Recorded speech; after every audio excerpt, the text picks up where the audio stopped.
Good morning, students. And today I just wanted to do a quick equations review with you of some of the things that we've been doing so far in algebra. So our first topic of today is multi-step equations.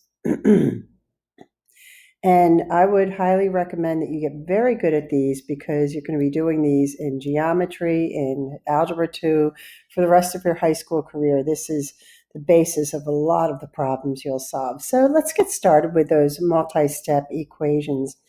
The first thing I notice with this equation is that I will be using the distributive property, which requires me to multiply what is outside the parentheses by each of the terms inside the parentheses.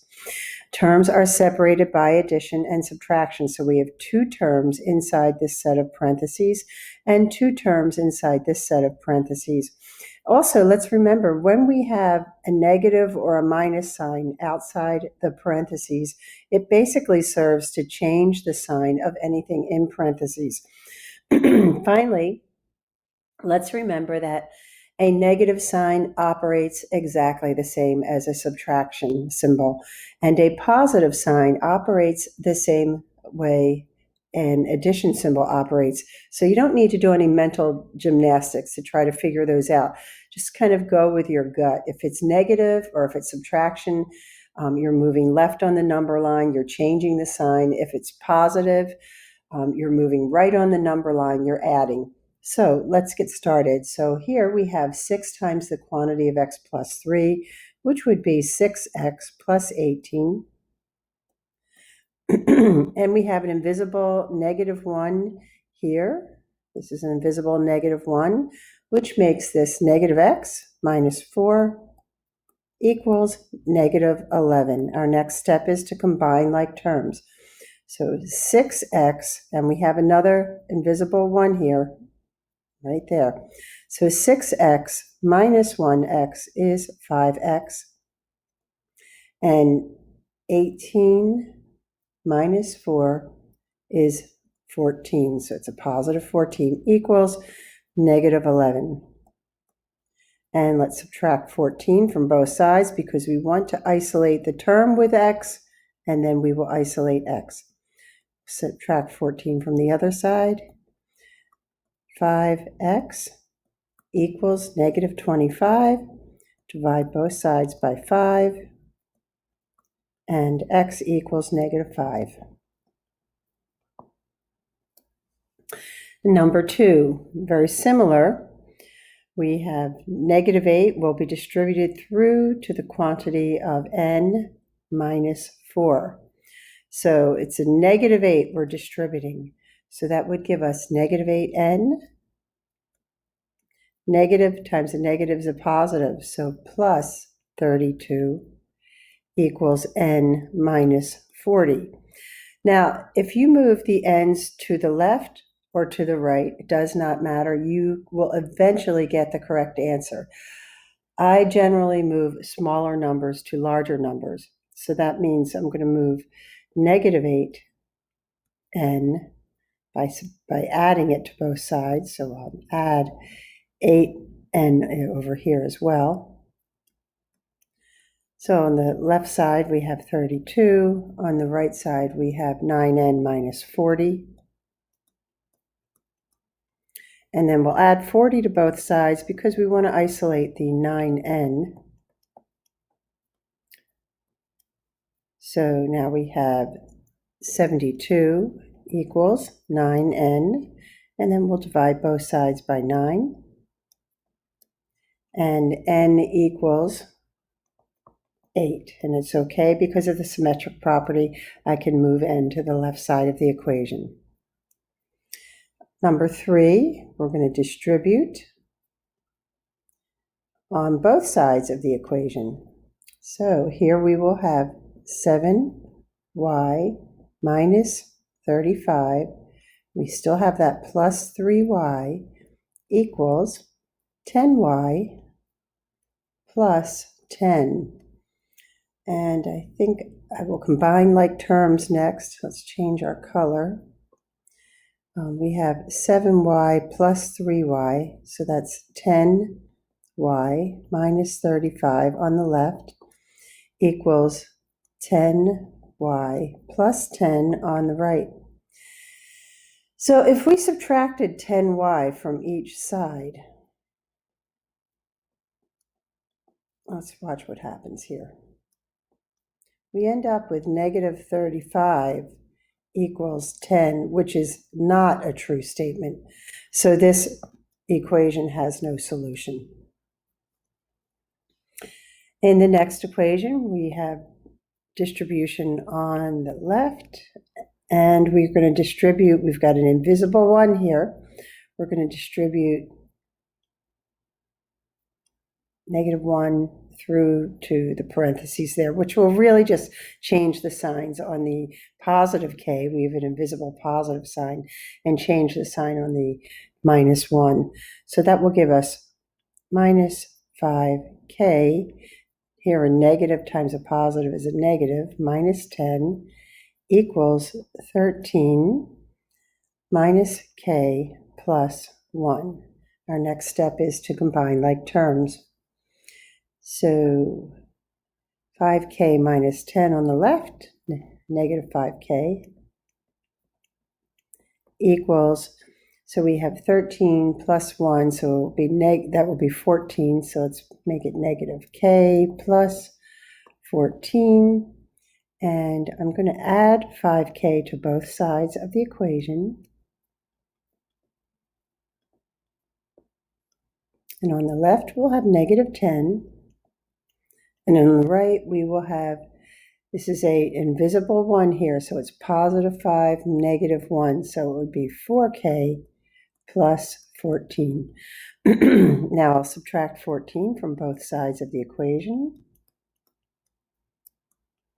And on the left side, I have negative 24 equals 4k. And then I'll divide both sides of the equation by 4. And k will equal negative 6.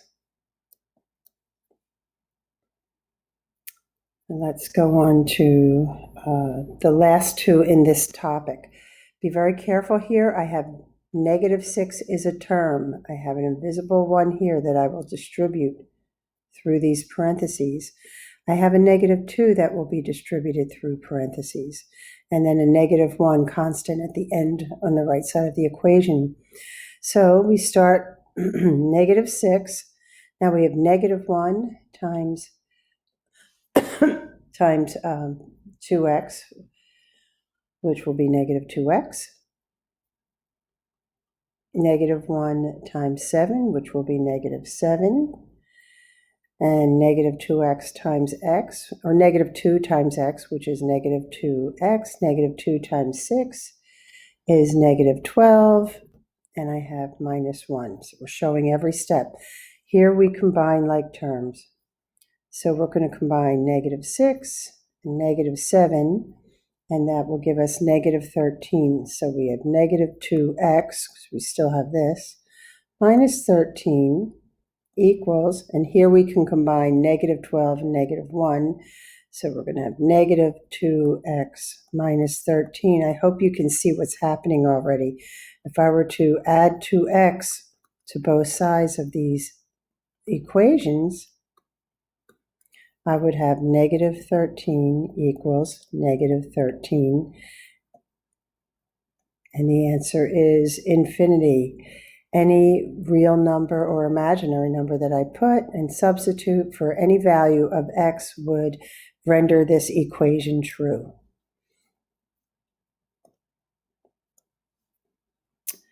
Okay, number 6, we're going to distribute on the right side, left side, and on the right side. So 4 times 2 is 8. They're both positive, 8x. Plus 28, 7 times 4 is 28, equals 12. Now we have minus 2 times 10, so that would be negative 20. And minus 2 times minus 2 is positive 4x. So on this right side of the equation, we can combine the 12 and the negative 20, and that will give us negative 8. So let's rewrite the left side. 8x plus 28 equals And we've got our 4x, I'll put that first, 4x minus 8. Positive 12, negative 20 equals negative 8. So I will subtract 4x from each side of the equation, which will give me 4x plus 28 equals negative 8. Now I'll subtract 28 from both sides of the equation to isolate that 4x. And we have 4x equals negative 36. And then I'll divide both sides by 4. And x equals negative 9. So that's our first topic, multi-step equations. Our next topic will be the proportions, and they seem to be the ones that students have done the best with, and I've noticed that even this year as well. So remember, if we have two terms in a numerator or denominator, go ahead and put parentheses around it.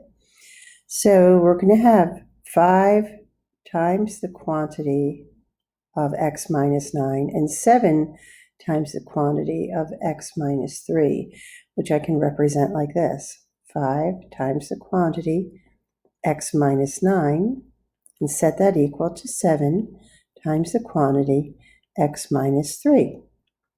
So now this kind of looks like the problems we just did. I'm just going to distribute. So 5 times x is 5x. 5 times negative 9 is negative 45. 7 times x is 7x. 7 times negative 3 is negative 21. I will choose to move 5x. Get those x's on the right side this time. So on the left side, I have negative 45 equals 2x minus 21. And now I will add 21 to both sides of the equation. And negative 45 plus 21 equals negative 24. And 2x on the right side. What's happening to x? It's being multiplied by 2. So I will divide by 2. Whatever I do to one side of the equation, I do to the other. And x equals negative 12. Again, we will put parentheses around these multi-term numerator and denominator. And we'll multiply 6 times the quantity of 8 minus 10, and we'll multiply 5 times the quantity of 3x plus 6. So 6 times the quantity of 8 minus 10 equals 5 times the quantity of 3x plus 6. We'll distribute 6x minus 60 equals 15x plus 30. Let's move 6x by subtracting from both sides of the equation. We'll have those x's isolated on the right side when we do that. Oops.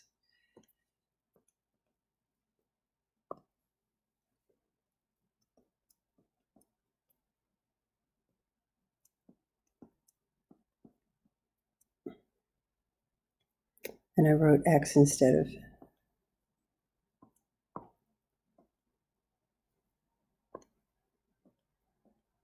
sorry about that. Should be a 0, not an x. Okay, now let's subtract 30 from both sides. I think some of you can already see what the answer is, I can tell. We have negative 90 equals 9x.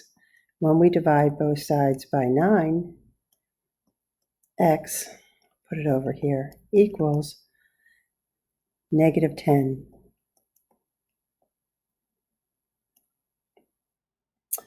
Okay, let's look at the absolute value equations. Remember, we never distribute over absolute value, and we always isolate absolute value first and then put the plus and minus, the positive and negative version of the equation, because absolute value represents distance from 0. and distance is always positive. So if our absolute value term, when isolated, equals a negative, then we cannot proceed. I don't think we have that case in any of these, but here we will have the absolute value of x equals 9. The absolute value term is already isolated, so x will equal 9 or x will equal negative 9. Since that's already solved, we'll put our answer in set notation. So x equals negative 9, 9. Number 10. Make two cases. Remember, let's write that down.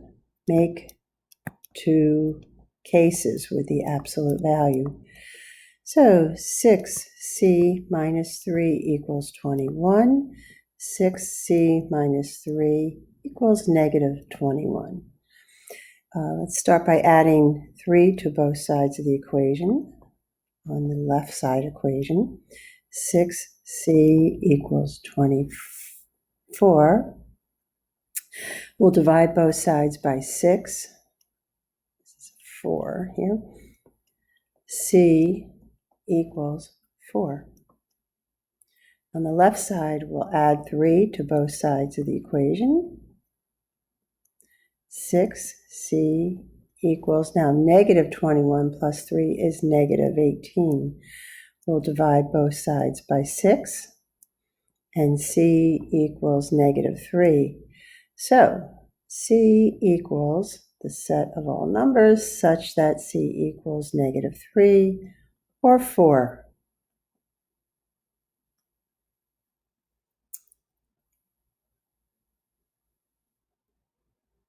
And here we go. Now, our absolute value term is not isolated, so the first thing we want to do is subtract 4 from each side of this equation.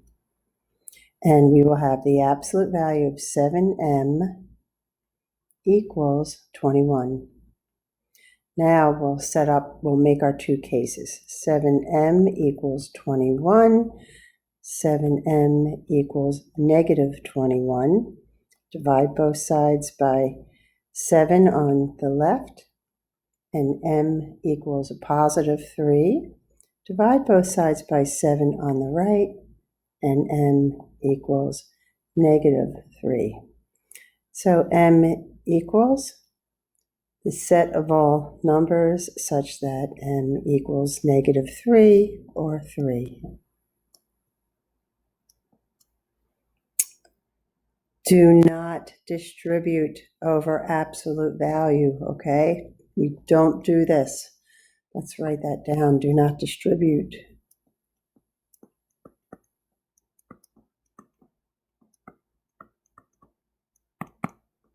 Okay, so first we need to isolate the absolute value term so we can subtract 3 from each side of the equation, or of the absolute value equation. 5 being multiplied by the absolute value of 2n plus 8 equals 30. Now what we want to do, because we can't distribute, is we will divide out. So let me get a different color so we can see it. We're going to divide the 5 out of there. Whatever we do to one side, we do to the other. So now we have the absolute value of 2n plus 8 equals 30 divided by 5, 6. Now we make two cases. 2n plus 8 equals 6. 2n plus 8 equals negative 6. Starting with the left side equation, we'll subtract 8 from both sides of the equation so we can isolate the 2n. 2n equals 2, negative 2. Divide both sides by 2. And n equals negative 1, because negative 2 divided by 2 is a negative 1. On the right side equation, we'll subtract 8 from both sides, which gives us 2n equals negative 14, and we'll divide both sides by 2. which will give us n equals -7, and I'll have to put the answer down here, the set of all numbers such that n equals -7 and -1. Excuse me. And I believe this is our last topic for today. Multivariable equations. So solve w equals 1/2 x squared y for y. So first you want to ask yourself, what am I solving for? Okay, and I'm solving for y. This is what I'm solving for. I see this fraction here. So I want to multiply by the reciprocal of 1/2. The reciprocal of 1/2 is 2/1. We can ignore this denominator of 1 and just multiply both sides by 2. So what we end up with on the left side is 2w. So this is canceled by the 2. So we're left with over here with x squared y. Now, again, we were solving for y, so I want to isolate y, and we ask what's happening to y. It's being multiplied by x squared, so the opposite operation would be to divide by x squared, and whatever we do to one side of an equation or inequality, we do to the other. So that will cancel, and we're left with y equals all of this. That's the thing with these literal equations. We cannot simplify them because we can simplify them as much as possible, and this is, but we cannot combine like terms that are different letters are not like terms. So y equals 2w divided by x squared. And our last one for today, we've got c equals 8a minus 3b, and we're solving for a. So here's a over here in this term being multiplied by 8. So the first thing I want to do, I'm going to rewrite the whole problem. And the first thing we want to do is isolate 8a, and we'll do that by adding 3b to both sides. So on the left side, we have c plus 3b equals 8a. And now, again, we're solving for a. What's happening to a? It's being multiplied by 8. So we will divide by 8. Whatever we do to one side, we do to the other. And we're solved. A equals everything on the left side here. So I'm going to rewrite that. A equals c plus 3b divided by 8. And that is our final answer. So a little bit of a whirlwind tour through the last few skills that we learned in algebra. I know that you'll do a great job with this. I know that it's hard, but I also know that you've got a growth mindset, and that you know that if you lean in and really try hard, you will do a great job. You'll be proud of yourself, and you'll be so amazed at how much you learn. And you'll know that you've got the chops to be great at algebra. So work hard. I know you can do it.